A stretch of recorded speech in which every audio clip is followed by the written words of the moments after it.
All right, let's walk through how all the charting works in baseball. Classics, legends on the diamond. Let's start with the bunt, steal, and run charts right here. You can see, of course, everything is color-coded.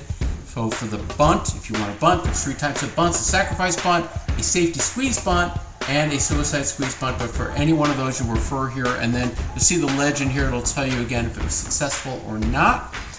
You will look at the batter's bunt rating. You've got the green, yellow, blue, and red right there. Roll the 5 6-sided dice and look up the result based on the rating. Again, the legend is here for that. Steal is over here. The steal ratings: purple again, exceptional base stealers, then green, then yellow, then blue. Notice red is not here. That's because red base runners cannot steal. That's indicated right here. It tells you that. But again, the legend for the steal basing is right here.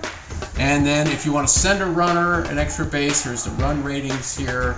Again, green, yellow, blue, and red, and that legend is down below over here. So for example, you have a runner on first, batter hits a double, and it's not a ground roll double, so if you want to, you could attempt to send that runner home. Let's say they have a yellow run rating, so roll the dice, and then look down that column right here to see what the result is. Okay, next to that, instant replay and injury charts are right here. So instant replay, again, the rules are here. It tells you how to use that and see if the call is reversed or the call stands. And then injuries here. If you're playing with injuries, this is where you would look right here with injuries. So again, you've got the instant replay chart here, and then you've got the injury chart over here. And again, it tells you how to use the challenges right here in this section. Next to that is the team fielding. So there's 2 ways to do fielding in Baseball Classics. Either you can take the ratings of all the players and add them up and just have that as a fielding team rating. Here's the legend for it. It explains the point assignment for that, and over here are the ratings for that after you add them up. And then you would refer to this chart right over here to see if the ball was fielded cleanly or not. If there was an error, you would look over here, roll the dice again, look over here at the number of bases on error. Same thing, by the way, let's come back over here. You see that there is a wild overthrow outcome that's possible for the bunt, steal, and running. If that happens, you'll see the number of bases on error. Just come over here, roll the dice, and you'll see how many bases that error was. And then home run distance is over here.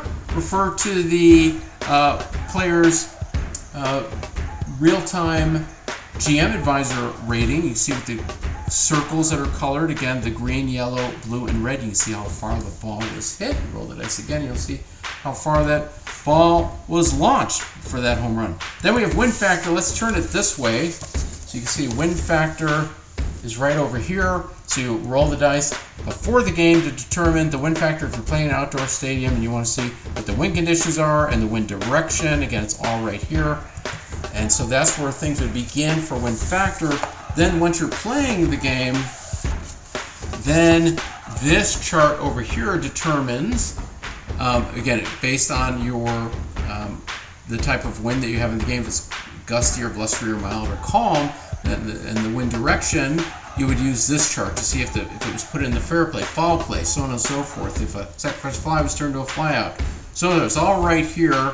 Again, gusty, blustery, mild, calm. Refer to that chart and you'll see if your play was changed. Let's come over here to the play action simulator chart, a favorite of Baseball Classics players. This is where virtually anything in a Major League Baseball game can occur. And you have the legend for it right over here. So again, follow along right here and you'll see that within the play action simulator legend for that chart. The next page over, infield and outfield spray chart. So if you want to see where the ball was hit, just going to use the blue and the black die from that initial dice roll. And if it was an infield type of play, like an infield single, or maybe it was a ground ball, ground out rather, or a line out. Again, based on lefty or righty batters, you're going to refer up here. And if it was in the outfield, the play was in the outfield, you refer over here. The outfield plays lefty or righty. Again, more explanation down below. Then, if you want to play with individual fielders, so as opposed to the team fielding rating, you want to use this player fielding, error charts, and legends. So again, it's all right here for you. So you roll the dice, see if there was a tough play. If it was a tough play, then again, based on the fielding rating, you'll see, again, just look at that player's column and see if it was fielded clean or not. If it was an error, then you'll come over here and see what type of error it was. Next to that is real-time strategy manager offense chart. This is when you're playing against someone who's sitting across the table from you and they're managing one team, you're managing another, and just, again, all kinds of different outcomes, right, that can happen. Maybe the manager's calling a steal attempt or a hit and run, and defense, you're making your play calls over here. Maybe you have a pitch out or a pickoff attempt. Again, you would use these real-time strategy manager charts for that. Then before we go to the last sections here, let's come back over here towards the beginning. I want to show you that there's the ballpark effects included as well. So again, all the Major League ballparks from 1901 to the present, they're all here. And if you want to choose one of those stadiums to play in, again, use ballpark effects. Again, it's all explained here as well. Then let's come back to the back side here. Just a quick play guide. We thought this would be handy in case you want to get started pretty quickly. Just really gives you a quick overview of how the game works. And then, last but not least, an index for all the different features within the game, where virtually, again, anything can happen in a Major League Baseball game can happen here in Baseball Classics Legends on the Diamond. And there are 3 different types of gameplay levels. So either basic, or intermediate, or advanced. So it's up to you on which way that you want to play. Again, those are all explained up here, again, through all the instructions. You'll see them right here. It walks you through how everything works. So that's a look at the charts for Baseball Classics Legends on the Diamond. Again, in the Field Manager's Rulebook. See it here. And again, all the charts. It's all in this document, in one simple document here.